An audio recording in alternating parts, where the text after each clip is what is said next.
So these are some of my favorite pelvic floor stretches and exercises to help relax that area. So come join me. You may want to use, if you have a squatty potty, you could use that. Or yoga blocks, 1-2 yoga blocks, or a poof, or a small stool. And I'll show you what we're going to do with it. If you wanted to use the squatty potty, this is the deep squat exercise that I talked about in the hip and leg video.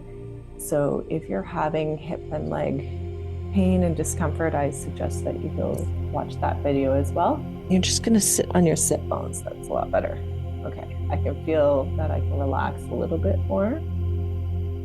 Let your jaw, shoulders, your breath, your belly, your pelvic floor, and your feet stay relaxed. As you sink into this position and try and let go in those areas. And that could take some time. You might notice some resistance to that.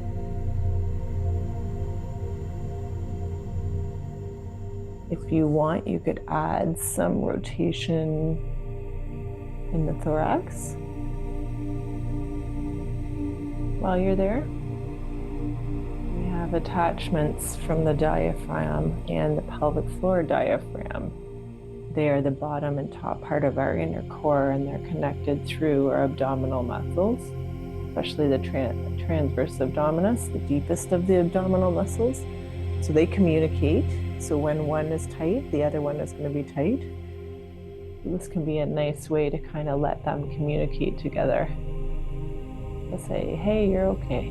You can let go.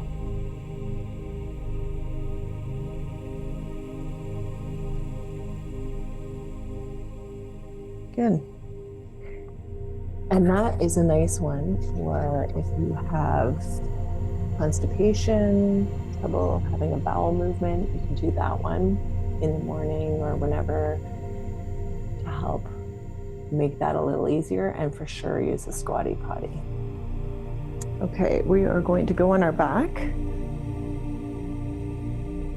And with this one, you can either have your legs up on an ottoman, a stool, a chair, or you can hold behind your knees, in front of your knees, and just let your pelvic floor relax.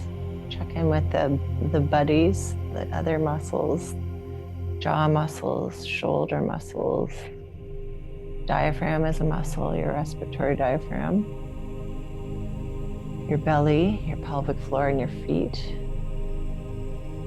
And if you are someone who likes to be dynamic, you can just allow yourself to rock and let that massage in your hip joints and your low back.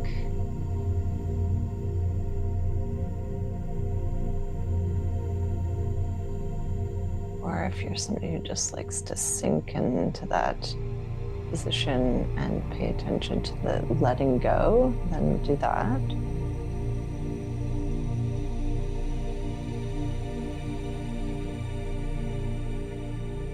You'll feel this in the adductors, the muscles that we did an exercise for in the hip and leg series. And then you're just going to let your feet come to the floor and let your knees fall out. Let's put your right hand on your belly, your left hand on your heart. And let's send some love to these areas. And you may notice when I say that, you might get angry. You might feel guilt. Might be frustrated. You might notice resistance to that. Just notice any emotion or challenge or difficulty in doing that. You might feel like crying. You might be crying, and that's okay. If it feels like too much, you can give yourself a dial and just dial the emotion back to a point where you can just notice sadness there, if that's what it is, or anger, if that's what it is. Again, checking into the jaw. This is where if emotions get high, we can divert our attention to different sensations. If it's too much to stay in the body right now, see if you can hear a sound. I just noticed my fridge go on. I don't know if you heard it. Something external to you. Maybe you open your eyes and you see something that catches your eyes, your attention. And I'm looking up at my plant. Maybe you look around your room. But you keep your hands there, because you've probably never sent love to this area before.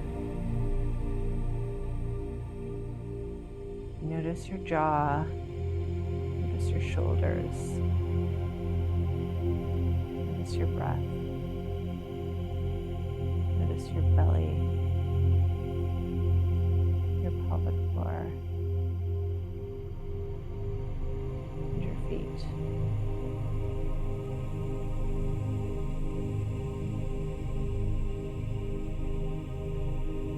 You are safe.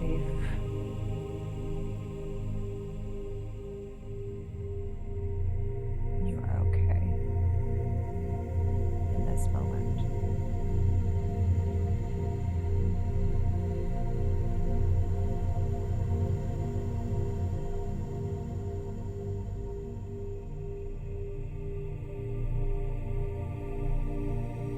And you can bring your hands behind your thighs and pull up. And then we're going to go on our tummy.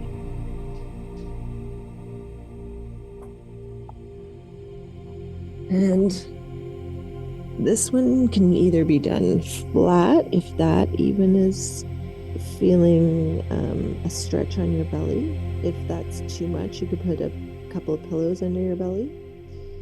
But that's where either adhesions or post-surgically you want to start to get some mobility. I have a couple of modifications.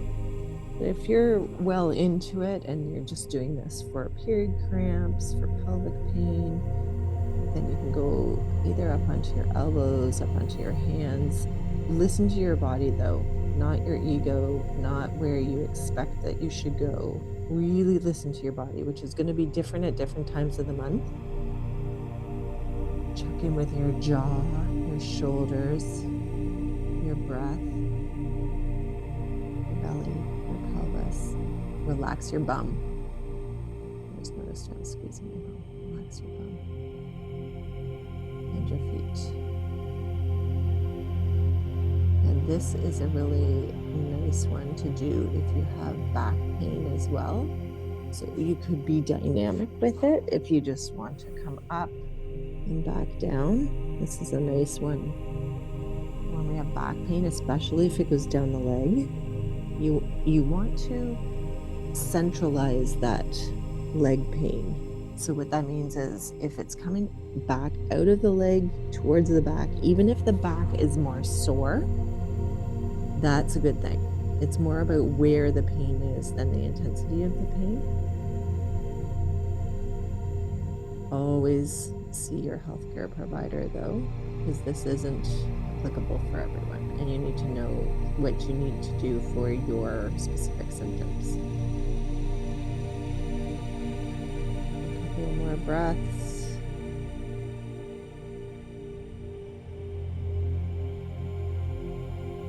Another one that's nice to do, we'll come up onto our hands and knees. For the pelvis is the adductor stretch, or the inner muscles here, which I refer to in the hip and leg video. So if you want to go check that out, it's on that video.